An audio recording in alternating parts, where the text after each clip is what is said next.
coffee is going to, it's a few things. One, it's going to drain your energy. It's also a diuretic, so it's going to drain your liquid, your internal liquid supply. So anytime we have anything that is acidic or very dry, it's going to call upon our own internal liquid resources, our own internal water reserves, to manage it, either to digest it or to, if it's a diuretic, obviously it's going to flush that out, and we don't want that to happen. Obviously, the water is where the life force is contained, which is why people often think they can have powder and constitute the powder with water, and that's going to have the same effect as a green juice. It's absolutely not, because the lifeblood is in the liquid of the plant.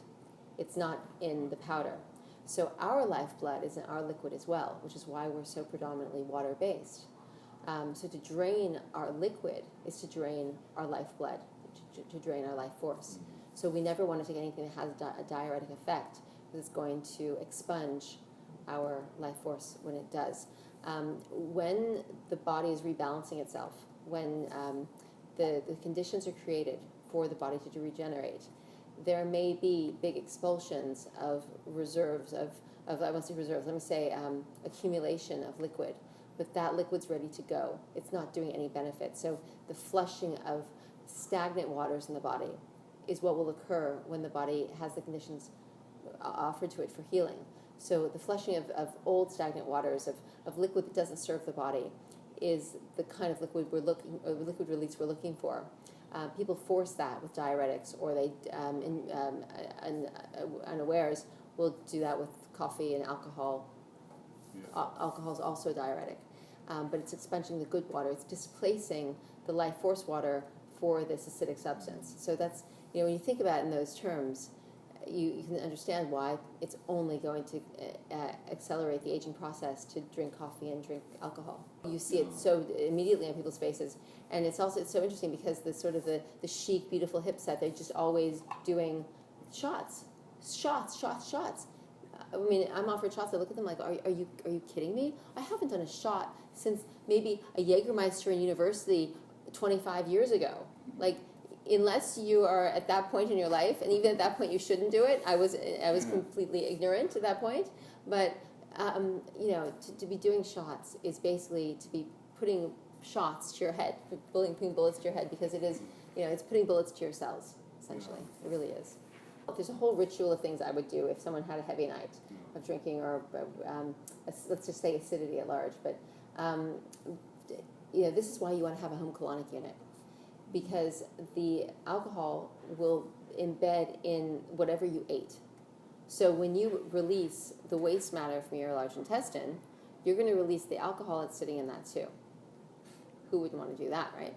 So, and you're deeply hydrating the body when you're carrying, I call the enlightener also a water bearer. When you're bringing all that water into the large intestine, you're introducing water to the body that it can then use to balance out your natural balance of water in the body. So it will quench your thirst in that direction. It won't necessarily quench your thirst in the other direction. It's going to quench your thirst, your physical thirst. It's going to remove the alcohol, and it's going to remove the waste. And chances are you probably weren't eating the cleanest food if you're taking a lot of alcohol in. I'm not saying that you should use the colonic unit as a get-out-of-jail-free card, because it won't let you get away with heinous wrongdoings, especially repetitive ones. But it is there to, if you're 90% of the time doing everything right, and you're going to use it anyway, well, then use it after a bad night when you weren't perfect, and it will still work for you. If you're trying to get away with just using it, and you're not living cleanly, then don't even bother, because what's going to happen is you're just going to wind up retaining water, and you're not going to release a lot of matter, and it's just not going to work for you. But if you're doing the awaken release technique as your lifestyle, and you throw in 10 nights in the year where you are a wild party animal, you'll get away with it. Wink, smile. Go ahead. Be my guest. The other great thing about the colonic unit of having your own is that you're able to speed your own healing. So one of the a few of the big issues in our culture today, we have the estrogenic accumulation, and so environmental estrogens, and heavy metal poisoning, and radiation fallout. and radiation that we're exposed to through Wi-Fi. So all of that gets embedded in the tissue as well. So when you release the waste matter through the enlightener, you're releasing the accumulated radiation, heavy metals, and environmental estrogens that are loaded in that tissue or nesting in that waste matter in that tissue. So you're able to remove that accumulation. Also, people who have taken a lot of oils in over time, say you stop taking oils, because oils are made for machines, they're not made for the human body. Taking oils internally is not a good thing, but that's another conversation. But people who have taken in oils over the long term, and all of these hydrogenated oils, also the effects of homogenized milk, because that's also a really inharmonious fat that can't properly be digested and eliminated by the body. So all this sort of all of these concentrated fats that are indigestible will finally be able to go, and you'll declog your system.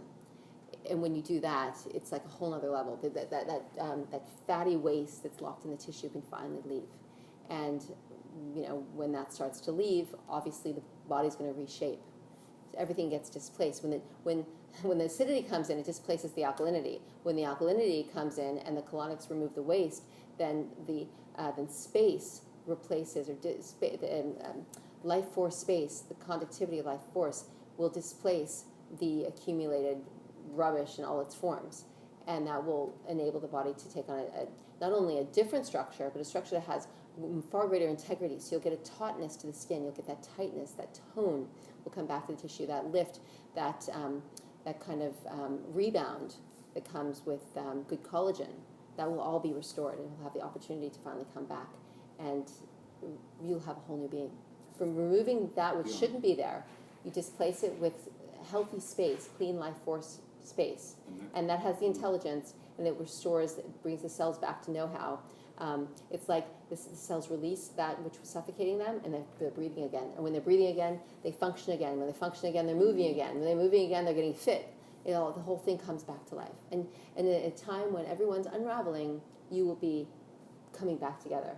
Instead of disintegrating, you'll be reintegrating. I'm not watching, I'm sharing it all. I'm like just wanting to give, because I want everybody to know how to do it for themselves. If I were to perish, it won't be for lack of life force. But if I were to perish with any of this still in me, the poets talk about like dying with your music still in you.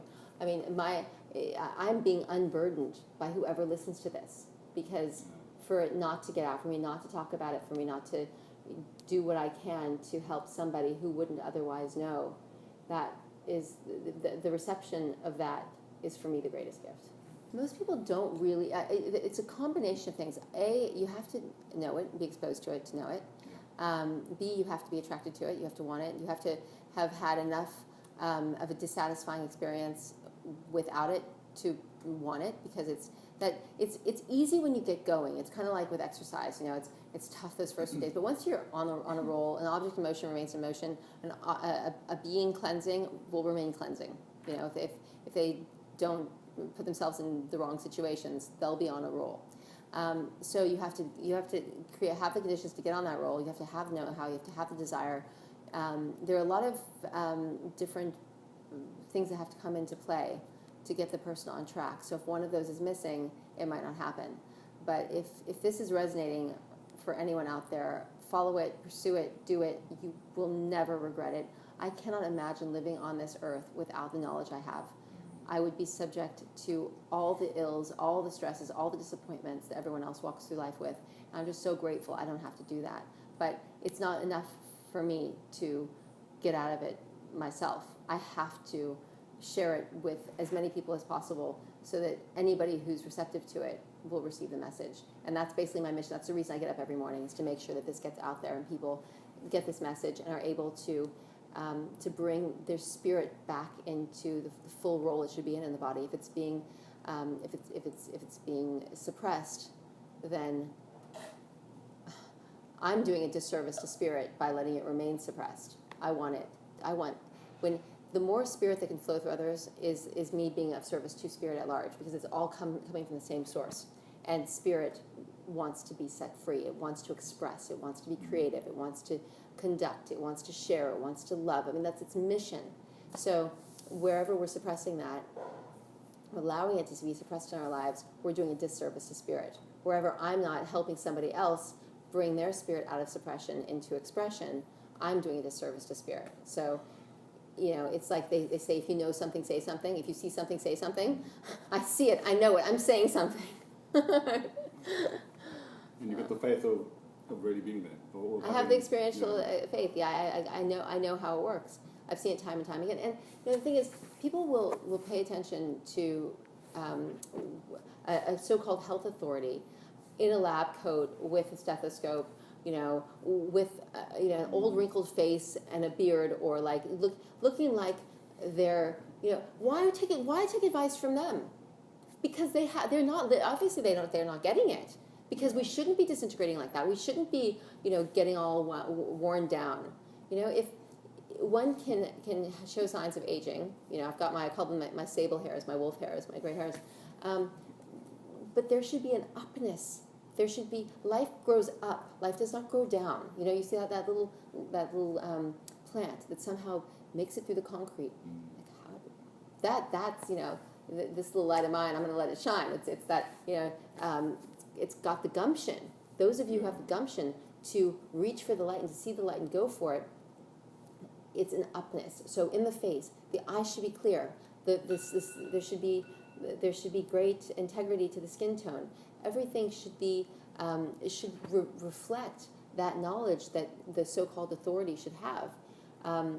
So people say to me, "Oh, you look so young," and they find out how old I am, and I mean, I'm not ancient. I'm in my mid-40s, but I should, if I was living according to the world standards, I would need Botox. I've never had a single injection. I would never have one. I would never, and I have never been for Botox or anything like that. I don't get my teeth whitened. I don't do all of these things. I just keep my tissues clean. I don't need a dentist because I don't have any dental issues because the teeth are all connected to the intestine. And so if there's filth in the intestine, the little channels will carry that into the mouth, and there'll be dental issues. If the mouth is chewing on starches and sugars and fleshes and milk products, then it's going to harbor pathogenic substances. So there are going to be issues in the mouth. And if you can prevent that, you won't have these issues. Same thing with the female organ, the female reproductive organs. If the intestine is clean, if the body's clean, the intestinal organs, the reproductive organs will be clean. You don't need you shouldn't need a dentist. No, I mean, when you think about what dentists do, it's all metals in the mouth. It's all filling holes because they're being eaten. Okay. Perfect example. We talked about the acidity sitting in the tissue and eating away the healthy tissue. Well, we have absolute evidence of that. This is not make-up stuff. This is what happens in the mouth. So the acidity on the teeth is eating away at the enamel, and that's exactly what's happening because the enamel is alkaline. So you make sure that they're first of all, the people's saliva is too acidic, and they're not brushing their teeth enough. So we shouldn't be eating so often. If you eat, you brush your teeth right after. You don't want any of that sitting on your teeth. If you're going to be, if you're going to consume that many meals a day, you better brush your teeth to cover it up, to clear it out. Taking cinnamon oil on a regular basis, literally putting cinnamon oil drops on the tongue, will help to eviscerate pathogens that would be proliferating in the mouth. Very important to do that throughout the day, even if you're not eating, because your body's constantly expunging through its cavities, through its eliminative cavities, literally the cavity of the mouth. In order to, if you keep the cavity of the mouth clean, you won't have cavities in your teeth. Cavity being a hole, a cave. So where there should be a protrusion, a tooth, there is instead a cave. Why would that be? That's antithetical to life. That's antithetical to the expression. That upness, that leaf that's going up. Well, instead, what do you have? You have the earth losing its fertility. So there's so many ways we can unpack and dissect this and explain it to people and let them know. But ulcers are too much acidity. If you have an ulcer, you have an acidic body. All you do is alkalinize your body, and you will not have ulcers anymore. Same thing with bladder infections. Bladder infections are one of the first signs one has of an acidic condition. Alkalinize, you will not have any more bladder infections. Just that simple. Taking cranberry juice does bump-kiss to fix a bladder infection. Don't take cranberry juice. Cranberry juice is actually acidic. It does something in the way it dilates the blood cells. So it can give temporary relief or something, but it's not the way to go. You want to alkalinize. The colonics, the green juices, repetition of pouring alkalinity into the body, getting your alkaline reserve up, becoming a trillionaire in alkaline reserves. That's where you want to go with all of this. You want to clean your tissues. It's so simple. You do one thing and you solve everything. You don't do that one thing, you've got all the problems. And so what winds up happening is, because the teeth and bone are both pure alkalinity, it's like if we were to have a diamond mine or a gold mine in our body, that would be our teeth and our bones. And when the blood chemistry can never dip to below 7.4, which is homeostasis. That's if you in terms of our the blood chemistry, alkalinity, acidity. So 7 being neutral, 7.4 being slightly alkaline, which is what we want, and below 7.4, too acidic for the body to be healthy. So the body ensures it will never let its blood chemistry dip below 7.4, 7.35, 7.4. So in order to prevent that blood chemistry from dipping, the blood borrows from the bones. So and then the bones, so the body goes into debt because it uses up the gold reserves, it uses up the diamond reserves in order to keep the blood chemistry at homeostasis. Because if it dips below homeostasis, it's you're no longer in balance. Your whole body's just going to it's a mess.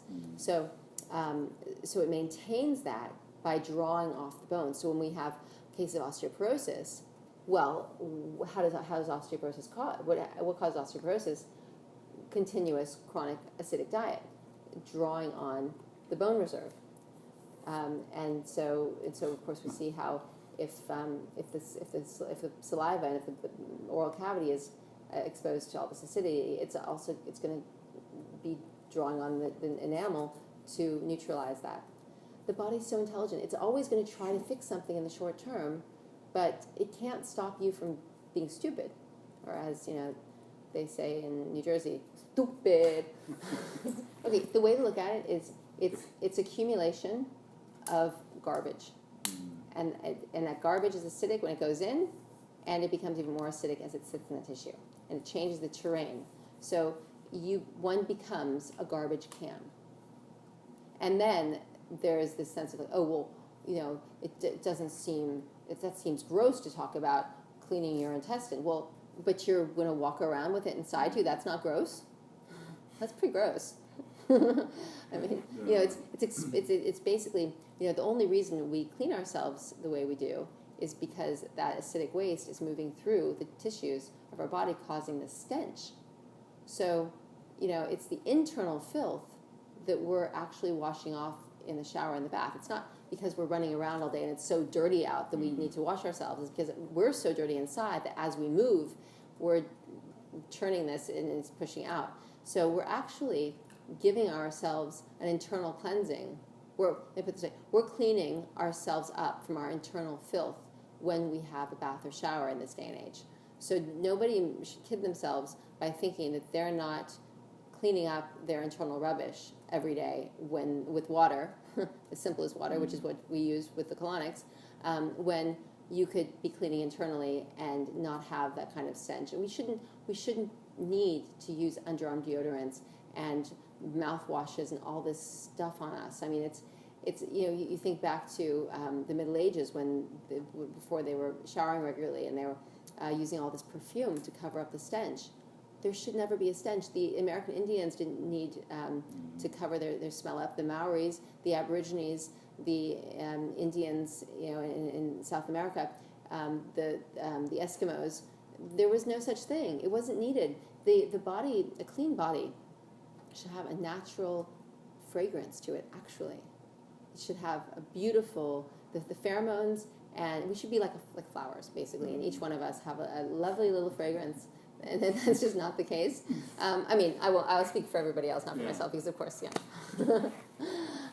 but You get to a point where you actually, there's this substance that's secreted from the back of the throat when your system is really clean, and it's a sweet fragrance. It tastes a little bit like a nectar. Yeah.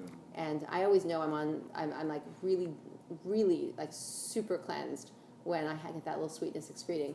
And you can just tell in the way, like, how you smell. I mean, some people say, people who are unconscious and are like that deep in the sort of in the filth can never smell themselves. Usually can't smell themselves. But when you become hyper aware because you're highly sensitized, you pick up on everything. Unfortunately, to your dismay most of the time. But also you pick up on the kind of like the sweetness of how you feel and what and the scents that come off of you. Which circles right back to the irony of how we're, how everything is trying to sell sex, and yet people are filthier than ever, and the women have such a huge problem now because of the way they're the filth, the internal filth, that I mean it's almost unspeakable. We'll just leave it. We'll let it be unspeakable. Actually, let's let it be unspeakable. But if there are malodorous secretions from your vaginal cavity, that tells you that you're acidic and your body's impacted with waste, and you need to get busy about the business of removing it. It takes awaken release. It takes green juice to awaken, raw salads, the removal of processed foods. Stop eating all this garbage. Stop killing animals for your food. You don't need to do that. You're taking in their stress and strain and fear, and you're feeding a very, very dark, evil industry. And stop taking in the stuff that doesn't belong there. Put the things in that are alkaline, and have lots and lots and lots of colon irrigation until you've gotten to such a point where you don't have symptoms anymore. And then you can decide how many you want to do after that. It takes a lot more than people think. Yeah. I mean, the saturation point. Think about everything you've eaten in your whole life, and the fact that 40% of it, 40 to 60% of it, has probably stayed in your body in very, very dry, tight and tiny kind of terms. So that's a lot of waste. You can awaken and release that till the cows come home several times, and you'll be better off with every elimination. It's not like you have to wait until you've gotten it all out to feel good. You're going to feel great when you get 10% of it out. When you get 4% of it out, you're going to feel a lot better. You're not even going to know what it feels like to feel that good. And then you're going to get 50% of it out, and you're going to be like, oh my gosh, people are walking around without doing this. How are they living? How are they surviving? How are they even coping? Because, and they're full of shit. Basically, everyone's out there. And the only difference between me and everyone else out there is that I'm not full of shit. You're sharing your real estate with it. I mean, we wouldn't, our real estate is the most valuable thing. All right, this is real. This is the real. This is the real estate. It's our wealth. It's our value. It's our intrinsic net worth. So, I mean, people sure make such a fuss about cutting costs on certain things and getting a good deal with something, and getting the best price they can, and getting something on sale. And it's like, you're so silly. Like, but they're don't waste the food. The food's on your plate. That was expensive. You should eat it. Make sure. Leave the food on the plate. It's okay. Save yourself. Yeah. You're the true value, and just get more into a habit of rethinking that. It's going to take a lot of self-correction. To reflect on things and think, okay, wait, where does that thought come from? Is that true? It's probably not true if it came from culture. If it came from your parents and they came from culture, if it came from your teachers or your friends and they came from culture and the matrix and everything, it's reinforcing a conditioning and programming that is antithetical to life, that is part of an anti-energetic force that will siphon off of your life force. So try to reframe everything in terms of, is it life-generating? Does this reconnect me more with network of life? Does this remove obstruction? Does this restore intelligence? Does this restore know-how to my body? Or does it do the opposite? And those will be the litmus tests. Those will be the questions you can always ask to get the question you need to answer pretty much anything you need to know. And you won't have to go looking in books and looking for gurus and everything. You'll become your own go-to if you just know how to, the right questions to ask and know what to look for. You can do this yourself. Everyone should be that empowered. Everyone should have their own colonic unit. Everyone should have their juicer. We should be growing our own vegetables so that we're not beholden to, what's available to us. or at least have have co-ops where we can have a community exchange of good produce, and know where it comes from, know that it's local. But even if you can't do all that, awaken the waste and release it. At least put the green juice and the salads in, get rid of the stuff that shouldn't be there, and get the waste out. That is the minimum requirement. And that will up-level you more than you could ever possibly know. And then, people often ask, like, they're not really sure what to do with their lives, or what their skills are, what their creativity, where to direct their time and talents, or even what their talents are. Start doing that. Start removing the waste, and it will come. The inspiration will come. The clarity will come. The direction will come. But don't make any. We talked about this before. Don't make any big decisions while you're still clouded with all the saturation. Get rid of the saturation and see what happens. See what clarity will come, and it will. It will absolutely come, and you'll be delighted, and you will never look back.